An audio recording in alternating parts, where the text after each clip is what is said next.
Hello, welcome everyone. Welcome and good evening. You're all kind of trickling in. Okay. So thank you for joining us. This is our second Compost Town Hall session of the day. We are looking forward so much to hearing your ideas about what the North Country needs to support a thriving community scale composting culture. Just a few housekeeping items. We're going to have a short presentation, and then we're going to follow that with a discussion where you can offer feedback and ask questions. We're a nice small group this evening, so during the question and discussion portion, if you're comfortable doing so, we ask that you turn on your camera, and we'll maybe call on people to unmute, and we can just have some face-to-face interaction through the computer. You can also, let's say if you're in a very crowded airport or a very loud area and you need to use the chat function, we're understanding of that as well. During the presentation, we ask that you leave your microphone muted if you can, so we don't hear those dogs barking in the background too much. So I'll start by introducing myself, and then I'll introduce the Compost for Good team, and then we're actually going to ask if everyone here is comfortable introducing themselves. We'll do a quick little round before the presentation so we can get to know each other. I'm Christina Hartzell. I'm the communications coordinator for AdkAction. We're an Adirondack-based nonprofit organization that creates projects to address unmet needs, promote vibrant communities, and preserve the natural beauty of the Adirondacks for all. AdkAction projects include reducing road salt, expanding pollinator habitat, building sustainable food security in the region, just to name a few. The Compost for Good team of John Culpepper, Katie Culpepper, and Jennifer Perry came on board as an official AdkAction project a couple of years ago, with a goal to help Adirondack communities turn food and other organic wastes into high-quality compost. Today, the Compost for Good project is kicking off a year-long USDA grant project to support organics upcycling business development in the North Country. With that, I'm going to turn it over to Jen Perry and John Culpepper of Compost for Good to introduce themselves. Thanks everyone for joining us. I'm John Culpepper, one of the co-founders of Compost for Good. You will not see Katie Culpepper. She's sitting perched on top of the rock in front of your screen there. She has a new baby and she is just taking her home to put her to bed. Great, and I am Jennifer Perry, also a co-founder of Compost for Good. You're going to hear a lot from me in the next 25 minutes. So I said open up to, if anybody would like to introduce themselves, feel free to unmute yourself. We'd love to hear, if maybe we already know you, but other folks on the call maybe don't, who you are and why you're on the call, what you're affiliated with. So if anybody would like to introduce themselves, if you're kind of shy, feel free to put something in the chat. That would be helpful too. Go ahead, Bill. So Bill Myers, I'm with Casella, and I'm the market area manager covering Clinton, Essex, Franklin, and St. Lawrence counties, primarily from the hauling side, but do have oversight at the Clinton County landfill. Great. Excellent. And why don't we go with our other Bill, William Domenico. Bill, you need to unmute yourself. Oh. There we are. Sorry, I was having technical difficulty. Yeah, my name is Bill Domenico. I'm one of the owners of Blue Line Compost, located in Saranac Lake. We collect food waste, we compost it, and we've been doing that now for about 18 months.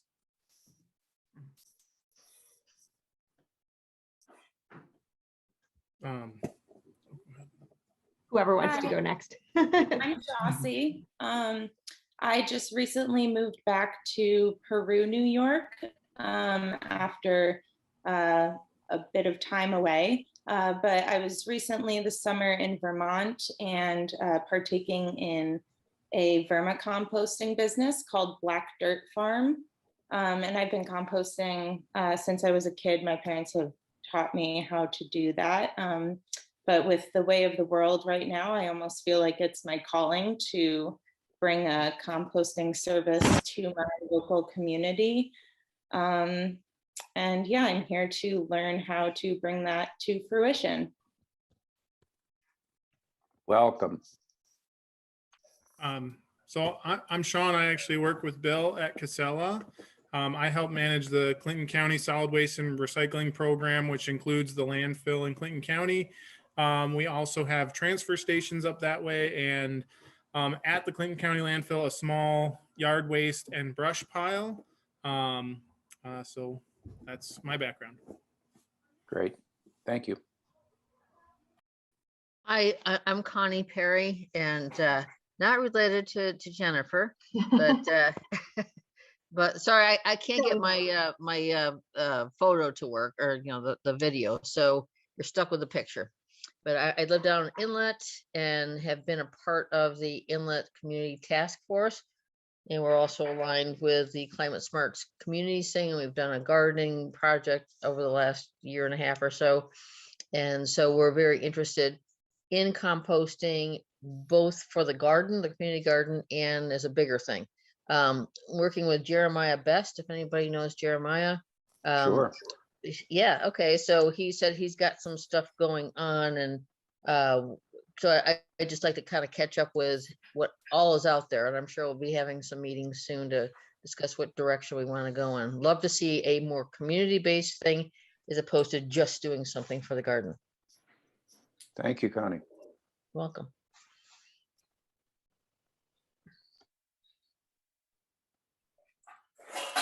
Anyone else? We have a latecomer also. So we were just introducing ourselves as if we would like. Otherwise, we can get going and we can have more chat after the presentation.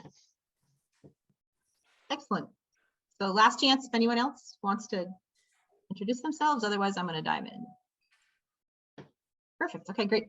So again, I always find that really helpful to hear who's in the room, because most of the time the people in the so to speak audience are way more experienced and knowledgeable than we are. So it's fun to learn from who we're speaking with.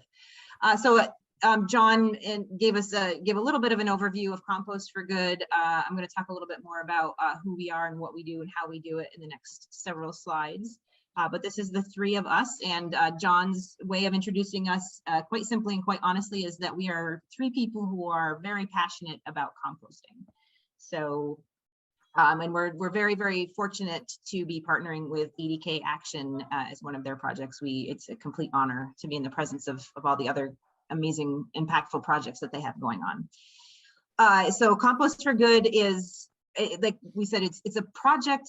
We never really quite know how to define ourselves, so we don't really try. We can tell you more in terms of what we actually are doing.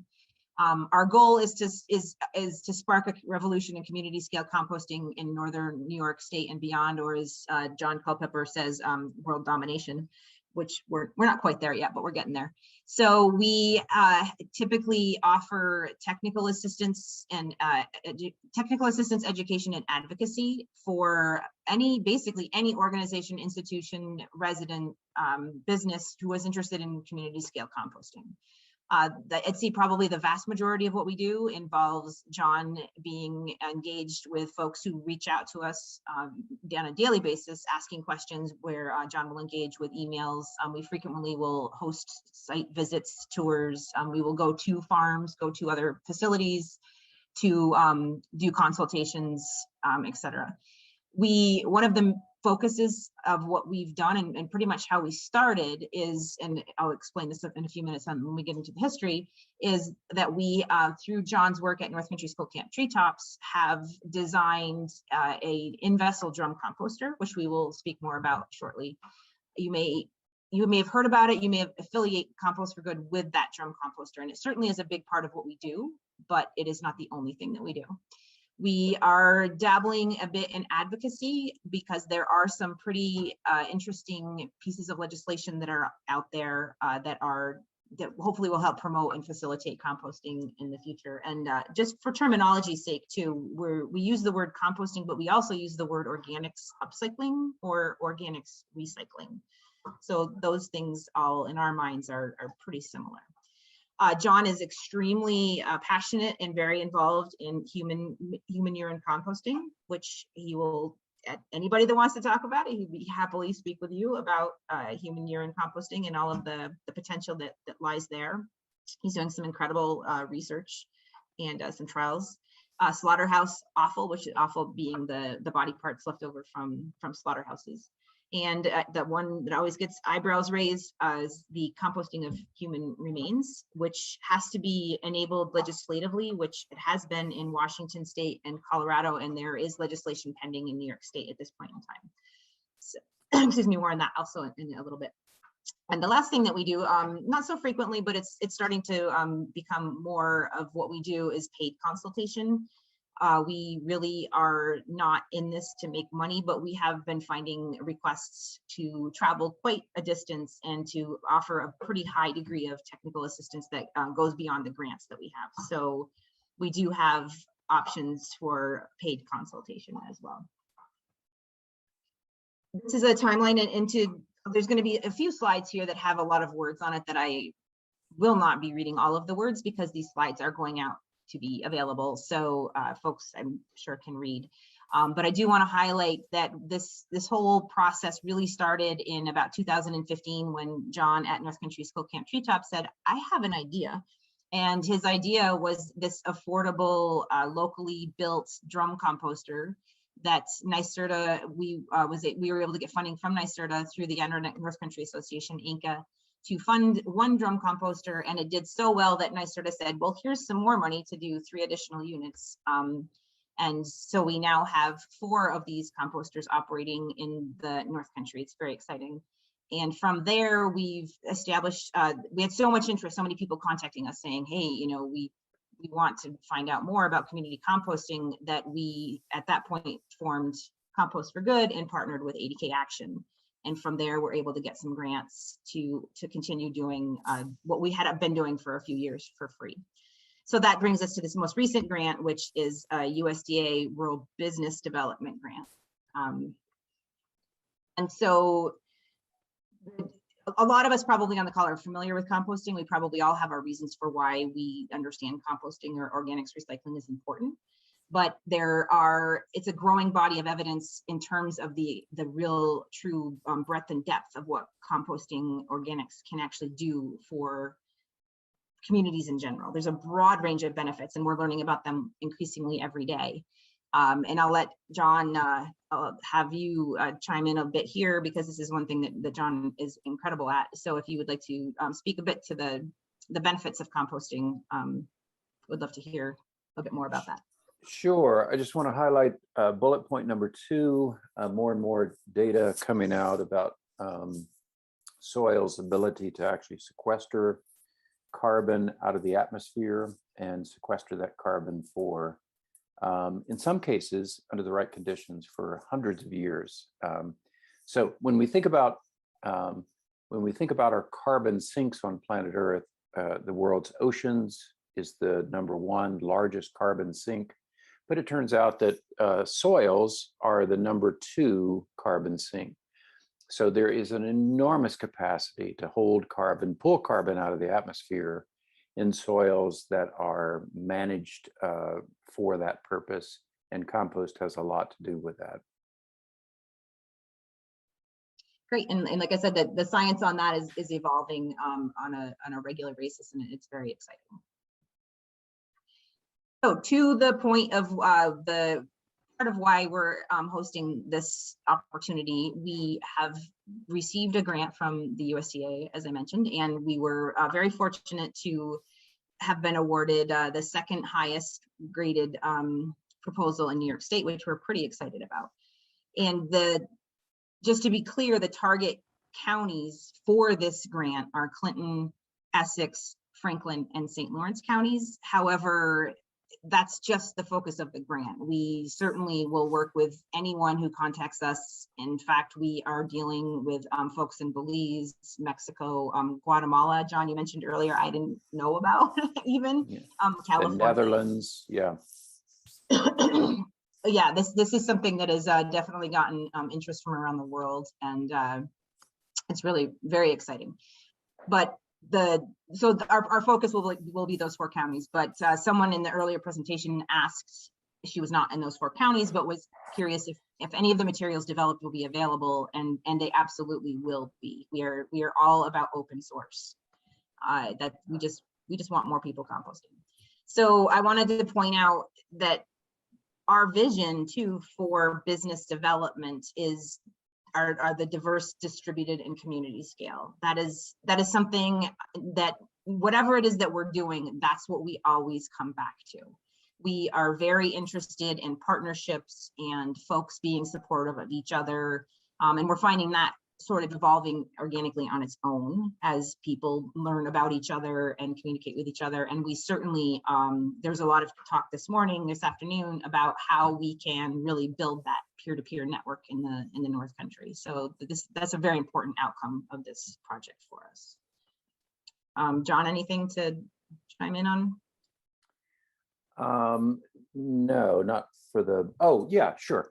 There is a lot of support for backyard composters, for commercial scale composters, but there just isn't that much support out there for community scale, and that covers a broad range of operations. But typically, it's somewhere between the backyard composter and the large industrial commercial composting, and so that's where our sweet spot is. That's where we like to work, and that's where the greatest need is as we see it. And so that's where we really are most impactful.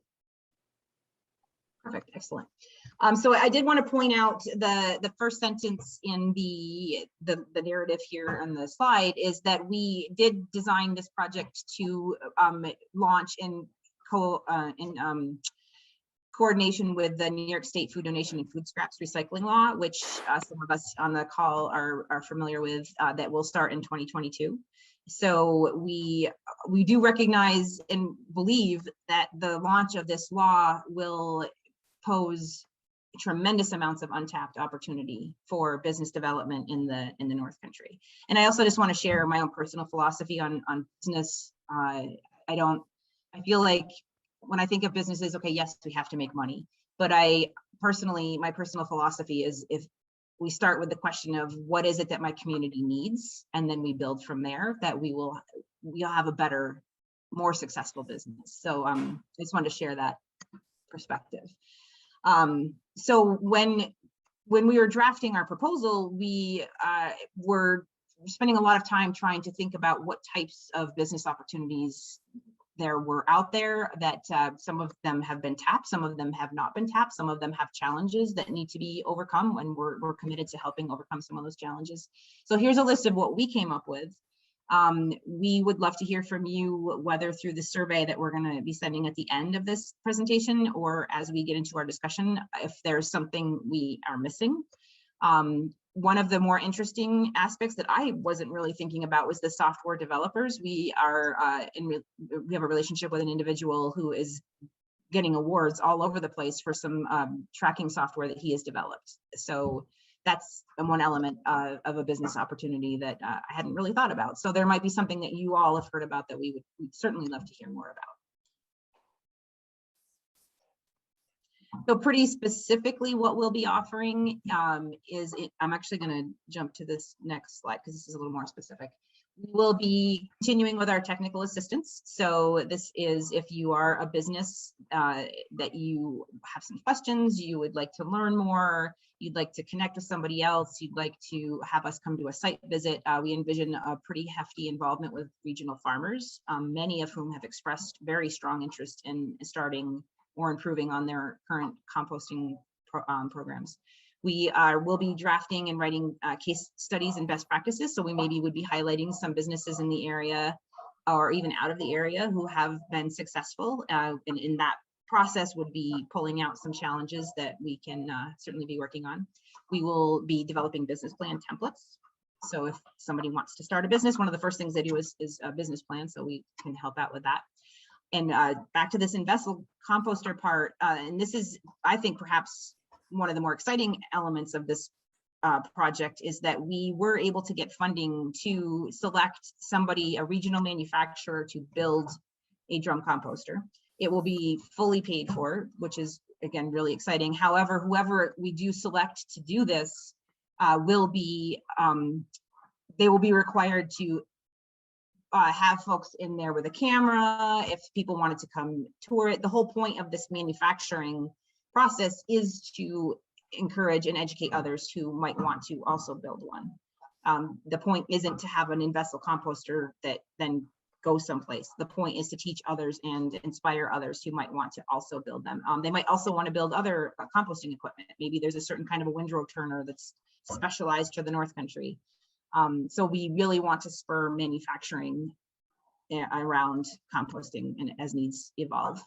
And the last piece of that is that before we select this manufacturer, we will have updated our in-vessel composter design, which is pretty close to being done. So and John, if you want to speak for a few minutes about the design and the composter in general, and while he's talking, I'll just have a couple of pictures up so that we can get a better sense of what the drum composter is about. Sure, thanks. The picture on the top left there is the second iteration of the design that we came up with. And what we're working on now is a design. And so you can see in this model, there's a fair bit of welded parts, and we are attempting to design a composter that has no weld joints at all. All the metal pieces are bolted together. The idea is to create business opportunities for folks who can build these things and then ship them out off location. What I'm really excited about is the idea of putting designs out in the world, and these designs are free and available to anyone who has an interest, and letting others tweak the designs to meet their needs. And we're seeing that in a lot of different locations. We mentioned Mexico, California. There's a guy out in California that took this design, made a 5-foot diameter unit out of it, like Jen will talk about the one that she built. But he is processing food scraps really rapidly to create a feedstock for vermicomposting. So this in-vessel unit that he's building off of our design is to create a better, more stable feedstock for his vermicomposting operation. So it's very exciting. The fellow out in the Netherlands is building several at the moment, and he's using the stabilized organic material that comes out of the drum for growing mushrooms. And he is in the business of helping others, other businesses in growing and selling mushrooms. So really exciting. We haven't come up with the best design in the world. We know that there's a lot of tweaks on this that people can make to better meet their own particular needs. Great. And so just to clarify too, that what's exciting to us is that there are several of the drum composter that John and a man named Greg LeClaire from Jay designed and built, operating beautifully, performing magnificently, holding up over time. There's another one that has been sited at a flower farm that came from Canada. Incredible, beautiful design as well. And my partner John and I modeled ours off from both of those designs, and we built a 5-foot diameter by 20-foot length. And you can see John Culpepper and I high-fiving because we didn't really know it was going to work, and it did. It worked beautifully. So and John talks a lot about the ability of the composter and the design to be something that can be built pretty much anywhere, and to minimize welding. I will say that the one that we built, it is a steel drum, and there's a lot of welding that went into it. But my partner is a mechanic, and he was fully able to construct this unit pretty pretty nicely and in a very efficient way. The drum part we had fabricated for us, but the rest we pretty much did on our own with a welder and a cutting torch. So it was an incredibly fun project. We are now operating it. We process about 2 tons of food scraps per week. I'm sorry, I said that last time, I think wrong. 1 ton, 2,000 pounds of food waste a week, plus another ton plus of sawdust as our carbon source. And the beauty of the drum composter is it really can go anywhere. We designed it to be sited in a 40-foot shipping container, which several of the other units are sited in. That works beautifully. What's really exciting is we put food scraps in at one end and it comes out in a dark decomposed state. It's not fully decomposed in about 14 days, depending on the exterior conditions. So it's a pretty exciting process to watch. And you know, any of these are available and open to if anybody would like to come see them and learn a little bit more. Anything else on the drum composter, John, before we Oh, no. move on? Okay, fantastic. All right, so we're getting close to the end of the yak part, which is our part, and we really would like to hear from everyone on the call, and could happily share some of the perspectives that came up in our earlier meeting. But we do want to share some legislative updates. We do try to track these as best we can, although we rely pretty heavily on our partners at the Organics Council and the US Composting Council. So the one we talked about, and these are all hyperlinks, so when you get your slide decks, you can feel free to browse on any of these different links. But we did talk about the New York State food donation and food scraps law that is happening in January. We can offer that the DEC will be selecting a statewide contractor to support the rollout of this law. We don't know yet who that will be, but there will be support for businesses and others who are trying to navigate this whole entire process. There is also a federal law that is a lot of people are pretty excited about. So the cultivating, it's a pretty long acronym, but they made it work. Cultivating Organic Matter through the Promotion of Sustainable Technologies Compost Act. That is also proposed. As I mentioned before too, there's a piece of legislation that will enable human body composting. Lots of interesting conversations from there. And a tangential but related act that we just heard about called the Soil Health and Climate Resiliency Act. So what we do offer as well on a regular basis. We will upload and update legislative updates on the AdkAction website. So that's another resource that we offer. So currently, this is a list, by no means is it comprehensive, but these are existing organics businesses in the North Country that we're aware of. You can see there's a pretty broad range of who they are and what they do, and we have some of them on the call today, which is fantastic. And we're going to hopefully hear from one of them right now. So Bill Domenico, we invited Bill from Blue Line Compost to chat a little bit about their business and their experiences in the North Country. So Bill, you want to unmute yourself? We'd love to hear from you. Sure. Yep. Can everyone hear me? Yes. Yeah. So like I said earlier, my name is Bill Domenico. I'm one of the owners of Blue Line Compost. We officially organized in May of 2020. We pick up food waste from residential, commercial, and some institutional clients. We have a DEC registered compost facility on Route 3 right outside Saranac Lake.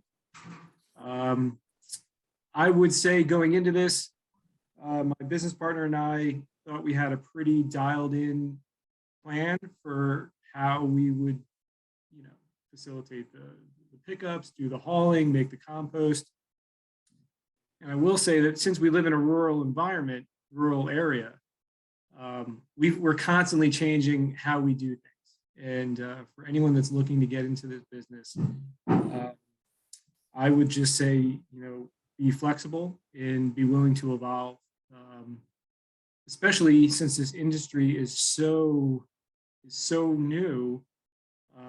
I'm not sure this area really knows how it's going to do, food waste recycling and what that will look like in 5 to 10 years.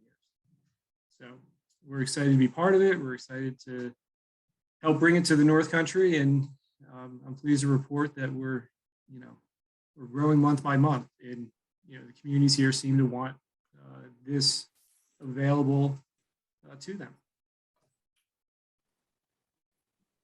Great, thanks, Bill. Awesome. Thank you, Bill. Fantastic. Great. So this is the part where we'd love to hear from you. So these are the reason we're seeking your advice is because we certainly have experience, and we're gaining experience and awareness every single day. But again, the way I started this presentation, that we feel that the folks on the call have just as much, if not more, to offer back to us. So we just want to make sure that whatever it is that we're offering is impactful and helpful. So we are very much looking for feedback and advice. Here are 6 questions that are in a survey that will be linked if you get the slide deck. But Christina, I think you're going to put it in the chat, and it definitely will be something that you receive at the closeout of the meeting. Feel free to share the survey too once you get it. We are happy to have it shared broadly. So those are the specific questions we're asking. If anyone has anything along these lines that they would like to offer. But earlier today, it just turned into a really nice open conversation where folks brought up topics on their own. We asked a few pointed questions. So John, if you have anything else to add in the presentation side of things, otherwise feel free to put your question in the chat, or if you would like to unmute yourself, raise your hand. Raise your hand on the Zoom part. We would love to hear from you. Yeah, I'd just like to piggyback on that and add that we believe that there are enormous business opportunities for the North Country and beyond in the processing organics. And if you were to tally up all of the organics that Bill and Jen and others are collecting in the North Country, probably, and Casella, probably doesn't represent a very large percentage. We have lots and lots of work to do, especially at the community scale, and especially on-site composting. On-site composting is where an organization, a farm or business organization, whatever, sites a composter right on their facility, minimizes transportation, minimizes their carbon footprint. And we're particularly pleased to support those sort of businesses, other businesses as well. But there are so many opportunities around creating different kinds of composts for different applications, different kinds of community scale compost related machinery. Right off the top of my head is we are looking to create a simple, safe, and effective way to grind or to mash up all of the feedstock before it goes into whatever compost operation is out there. And we're also looking for, we have one design that Bill Domenico's partner came up with to sift the final product after the composting process. So both of those for retail and wholesale purposes are really important. By mashing or grinding the material, the feedstock, before it goes into the composter, you can very significantly reduce the retention time in whatever compost process, whether it's in vessel or aerated static pile or windrow. And therefore you can process more organic material more quickly. And there's a lot out there, and I could talk for days on just the nutrients that we are wasting right now in the form of human urine. So don't get me started on that unless you've got days. I need to get you started on that, John, because I received an email during this from someone who was unable to attend but had a question that they would like posed, and it's just too good of an opening. Jennifer was asking, and knowing that you've been doing work with composting human urine, is there any future where she lives in a yurt with a composting loo, she says, and she wants to know, will it always be unsafe, unhealthy to compost waste from a composting toilet? Like what could that be composted? Yes, as we probably all know, throughout most of human history, we've considered human waste and waste from other animals as well, not as waste, but as a valuable resource to grow food to feed ourselves. There are challenges with using human waste. The challenges are minimized if there's urine diversion ahead of the process. In other words, if urine is skimmed off and composted by itself, it's safe, effective, easy to do, and it creates a beautiful finished compost.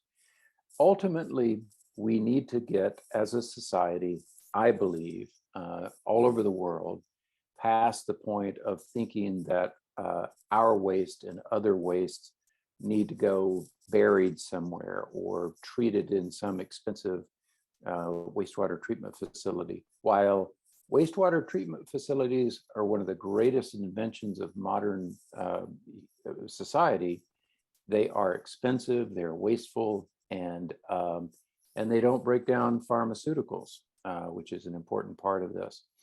Composting is through a high temperature process, breaks down lots of compounds that aren't broken down in conventional wastewater treatment plants, and also creates temperatures that kill off 99.9% of human pathogens. And if you can get to that point, you're in business. So for anyone who is interested in composting from a compost toilet, I would say be careful. There are a lot of challenges there, but if you want to pee in a bucket and separate that, that's easy, simple, safe, and effective. The solids are also valuable, but take a little more care. Most of the nutrients that we excrete are in our urine. About 80, 85 to 90% of the nitrogen, phosphorus, and potassium are in our urine. And so I believe we can do a much better job of diverting urine, processing that on its own. And by the way, this is something that's happening around the world. There are a lot of researchers out there who are developing effective techniques for processing diverted human urine. They tend to be on the technical side. They tend to be overly complicated, these processes. Some are somewhat expensive. The process that we've come up with is super easy, super simple, and highly effective, and creates in the end a product that also reestablishes the organic material in the soil. And that's a huge thing that we need to focus on as a society, is putting back into the soils the organic material that has been lost through modern agricultural and other horticultural practices.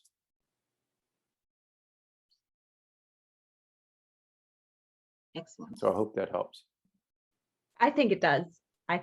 That was really interesting. Thank you.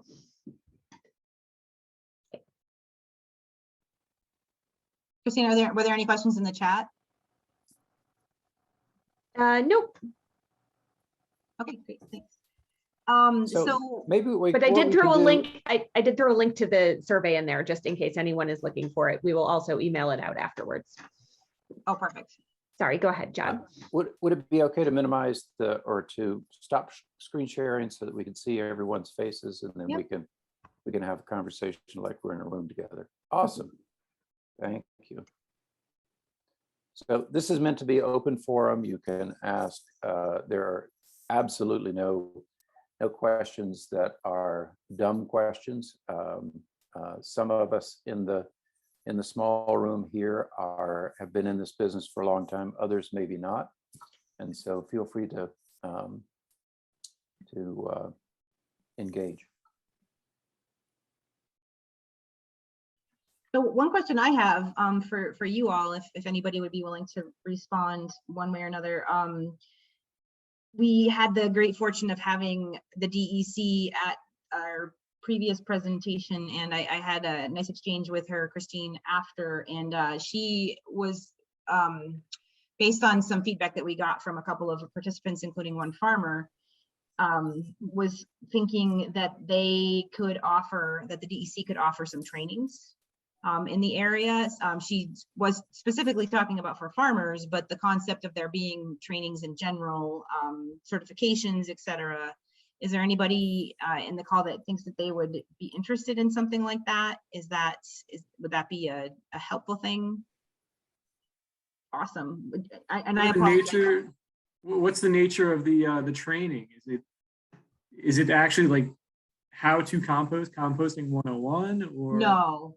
It wouldn't. It would be targeting this scale. It wouldn't be like backyard composting. It would be somebody. So she specifically, there was, and I apologize because it didn't click and it didn't cement in my head what the training was, but it would be, one was a multi-day opportunity. I don't know if anybody, John, you got it before, but the Institute of Local Self-Reliance, ILSR. That organization, they offer some pretty in-depth deep dive webinars as well, but this would be something topically. So, and it's certainly something that we could funnel back to the DEC. So Bill, for example, if you wanted to do like compost operator 101, or how do you walk me through the permitting and registration process, something, so they certainly would be responsive to what we asked of them to provide, but they were very interested in offering those levels of training. But no, it wouldn't be composting 101. It would definitely be scaled. If you're one thing that just seems to be grabbing a lot of people is farmer based education too. So one thing that we have realized is that while the composter, the unit, we do not generate food scraps, but we are hauling them and operating it, and it works. It's clunky, but it works. But the sweet spot for the composter is if you are a generator and you're processing the food scraps on site, because then you kind of eliminate the hauling middle piece. But it could be equipment manufacturing, it could be equipment in general, it could be different kinds of community scale composting. Here's a question that kind of links to the farm aspect. I'm not clear on where the state is with with animals feeding off of food waste that's collected, and like chickens grazing over food waste that's collected. I've heard different things, I've read some different things. Do you all know, like, are farms allowed to divert things that they collect over to the animals that that are part of their operation? Yeah, Bill, I would say that any question that relates to the DEC is best answered by folks from the DEC, but I can tell you that there are a lot of farms that do this, and some are registered with the DEC. I don't think that the DEC has any issue with collecting and feeding animals until you get to a certain volume or certain mass. Mm-hmm. Then you have to be a registered or even permitted facility. But a lot of that is happening, and that's great. It does. The food scraps don't end up in the landfill, which is the last place we want them. But I think we can do a better job of diverting many more organics out of the landfill for animal feed, for composting, for food donations. There are a lot of challenges out there, and we need lots and lots of solutions. And so let me just take this opportunity also to say that there are a lot of other resources that have a lot of material. Jen mentioned ILSR, the US Composting Council does an incredible job. The Pollution Prevention Institute in New York State has incredible resources. Compost for Good has lots of resources, but there's a lot of stuff out there, and enough to be daunting for those who are just getting into the business, for sure. So I'll leave it at that.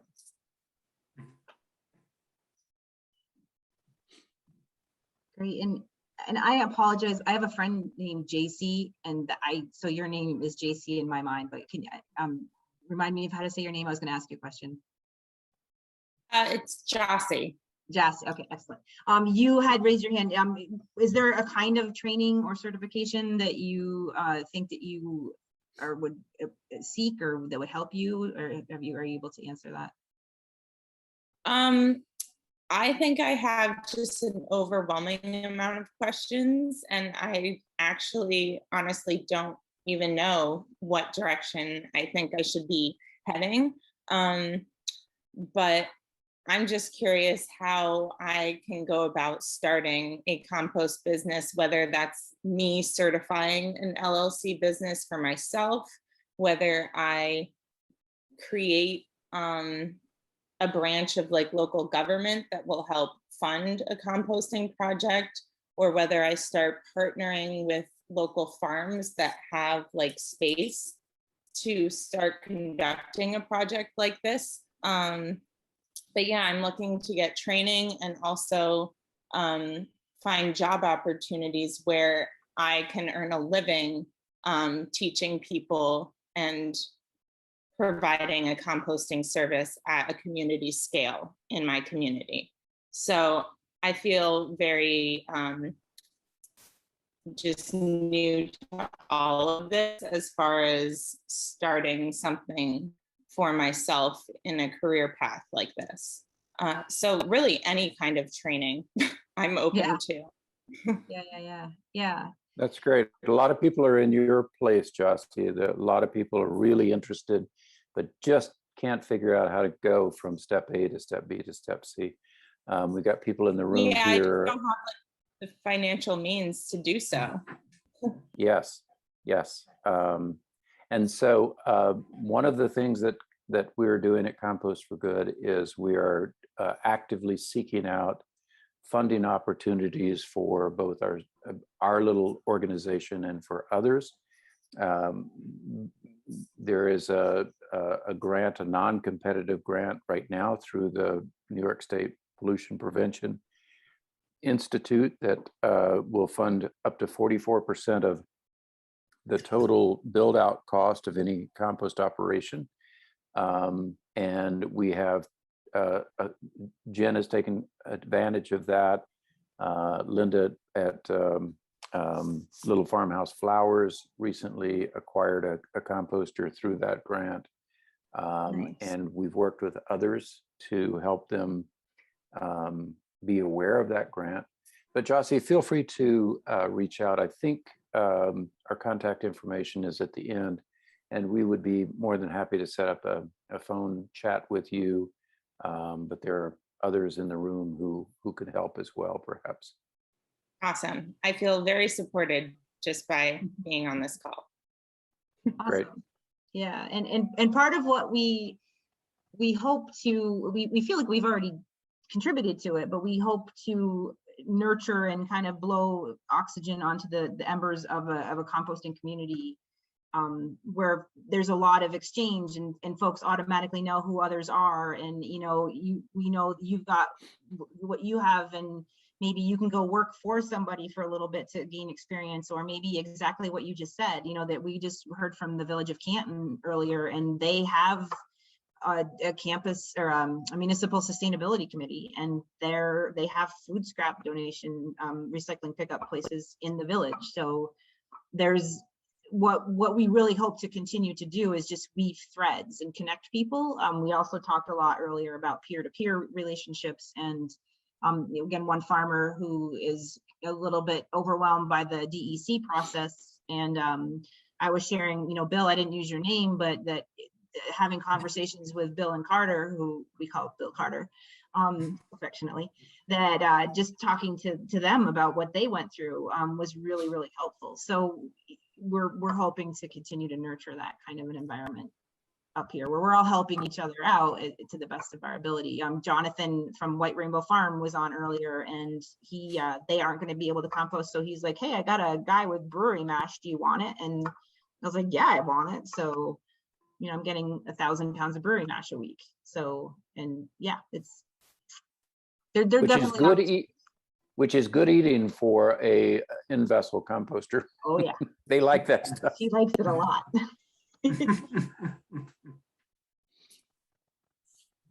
Excellent. Any other kinds of trainings or certifications that or anything like that you feel would be helpful, or you or somebody that you know, other entities, businesses? I think you hit it right on the head, is just making those connections. I think with composting growing in this area, finding the proper feedstock, I think, is going to continue to be the hard thing, especially to do it in a way that is business smart. So finding people that want to get rid of things is definitely going to be helpful, I think, for everybody in this business. Yeah, Sean, that's a great point. And but we've seen it over and over again where we go from it's hard to find feedstock to next thing you know, there's competition for feedstock.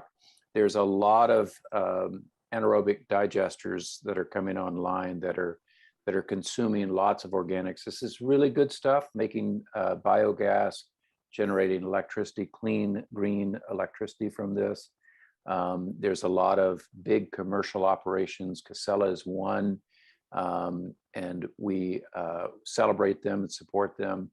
But there are so many, once people realize that, either they realize that it's smarter not to, either they realize that it's a good thing to compost their organics, or they're required to by law. And I believe, my personal opinion, that New York State is heading toward in the same direction that other states in the Northeast. That is, they begin with making sure that large-scale generators of food waste are required to do something different with their food waste.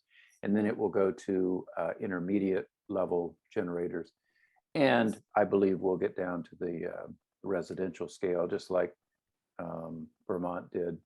How many years ago, Bill? 2, 3 years ago, Sean? Do you know? I'm not sure when. I think you're probably referring to the Bennington facility. No, the state, the Vermont now requires all organics. Oh, the regulation. All the way down to the residential. Yeah, I'm not 100% sure on that. That timeline sounds about right. Yeah, it's either a year, 18 months ago, something like that. But I believe that's where we're headed.